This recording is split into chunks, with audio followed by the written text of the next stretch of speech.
Hi, welcome to Kevin Alone's audiobook reading Start With Why by Simon Sinek.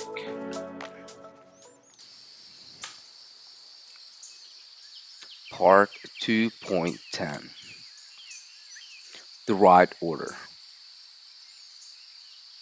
After you have clarity of why, are disciplined and accountable to your own values and guiding principles, and are consistent in all you say and do, the final step is to keep it all in the right order.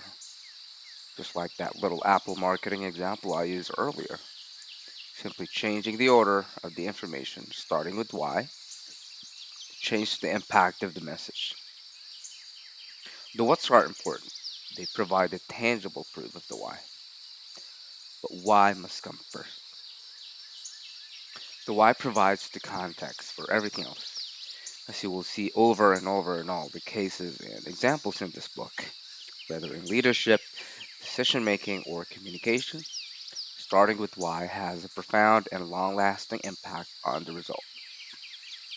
Starting with why is what inspires people to act. If you don't know why, you can't know how. Roland King, a San Antonio businessman, hatched the idea to take what Pacific Southwest was doing in California and bring it to Texas to start an airline that flew short haul flights between Dallas, Houston, and San Antonio. He had recently gone through a long and messy divorce and turned to the one man he trusted to help him get his idea off the ground. His wild turkey drinking, chain smoking divorce lawyer, Herb Kelleher. In nearly every way, King and Kelleher were opposites. King, a numbers guy, was notoriously gruff and awkward, while Kelleher was gregarious and likable. At first, Kelleher called King's idea a dumb one. By the end of the evening, King had successfully inspired him with his vision, and Kelleher agreed to consider coming on board. It would take 4 years, however, before Southwest Airlines would make its first flight from Love Field to Houston. Southwest did not invent the concept of a low cost airline. Pacific Southwest Airlines pioneered the industry. Southwest even copied their name. Southwest had no first mover's advantage. Brand of International Airways, Texas International Airlines, and Continental Airlines were already serving the Texas market, and none was eager to give up any ground. But Southwest was not built to be an airline. It was built to champion a cause. They just happened to use an airline to do it. In the early 1970s, only 15% of the traveling population traveled by air. At that rate, the market was small enough to scare off most would-be competitors to the big airlines. But Southwest wasn't interested in competing against everyone else, or 15% of the traveling population.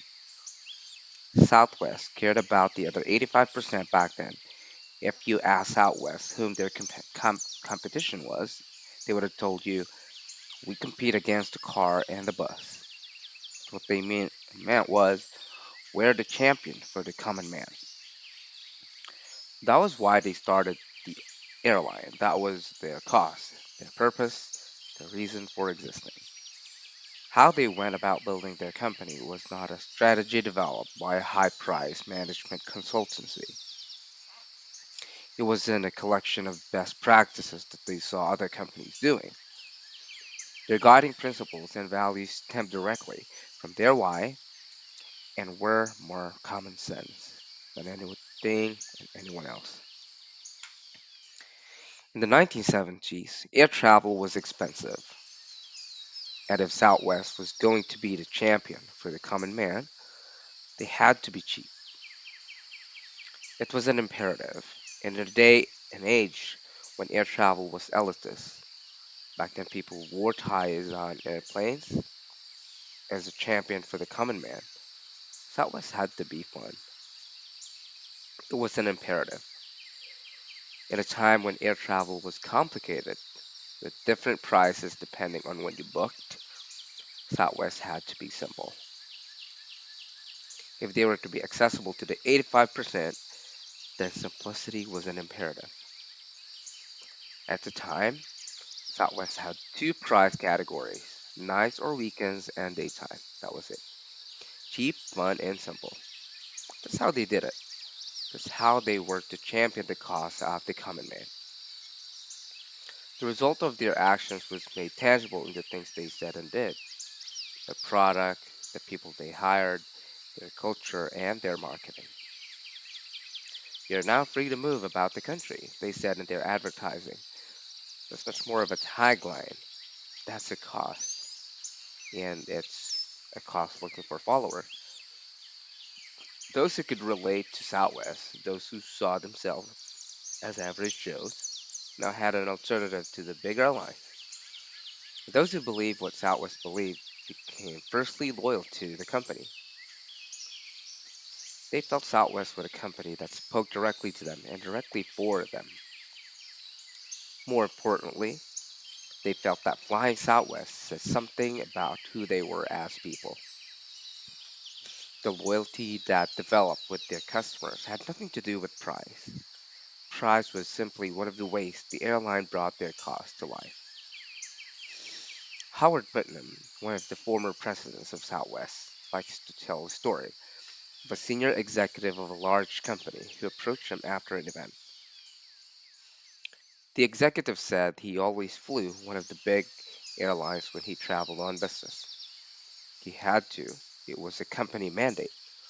And although he had accumulated many frequent flyer miles on the other airline, and money was no object, whether he flew for himself or with his family, he always flew Southwest. He loves Southwest, Putnam says with a grin when he tells the story. Just because Southwest is cheap doesn't mean it only appeals to those with less money. Cheap is just one of the things Southwest does that helps us understand what they believe. What Southwest has achieved is the stuff of business folklore as a result of why they do what they do, because they are highly disciplined in how they do it. They're the most profitable airline in history. There's never been a year that they didn't turn a profit, including after September 11 and during the oil crisis of the 1970s and early 2000s. Everything Southwest says and does is authentic. Everything about them reflects the original cause King and Kelleher set out to champion decades earlier. It has never veered.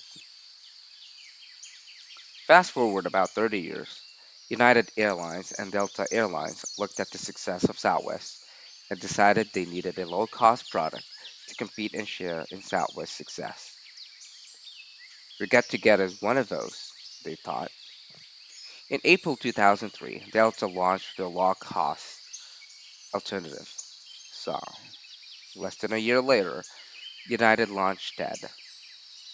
In both cases, they copied how Southwest did it. They made TED and Song cheap, fun, and simple.